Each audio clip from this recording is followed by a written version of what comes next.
Kanye West Yeezy collaboration with Adidas has been one of the most successful in the brand's history. But that's now over, as the clothing giant has dropped the rapper, known as Yee, over anti-Semitic comments.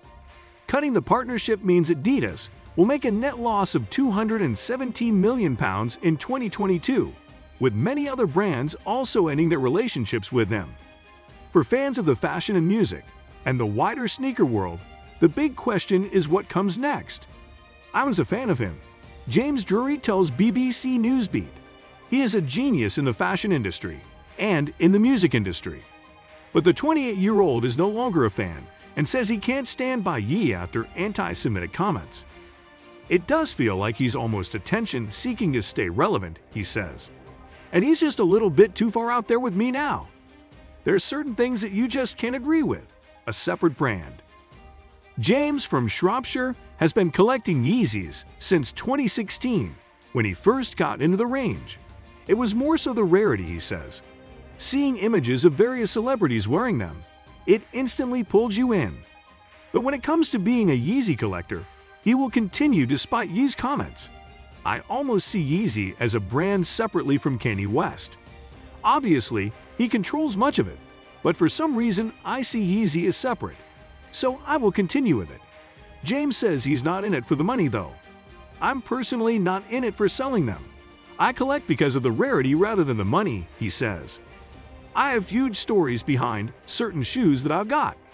Emily Atkins from the Soul Supplier, a specialist trainer website, labels it the biggest story in the sneaker world. And while cutting the partnership has cost Adidas money, Emily is interested to see the wider impact. We've been seeing that people have rebelled and boycotted Adidas because of Kanye's comments, the shoe expert says. And I think his influence is on the whole brand. Emily, 25, says Adidas can recover from the backlash, and they can learn a big lesson on not putting so much reliance on one influencer for their campaigns. I think he started damaging his reputation a long while ago, but she recognizes the need to keep in mind Yee's mention of his mental health, as he has been diagnosed with bipolar disorder.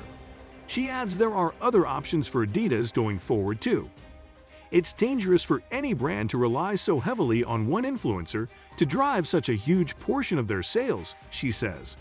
But on the other hand, they do have other products, some very iconic silhouettes which have always been around pre-Kanye. As for Yee, he's lost his position in Forbes magazine's list of billionaires. It estimates that the loss of the Adidas partnership cuts Yee's net worth from $1.5 into $400 million. £1.3 into £349 million.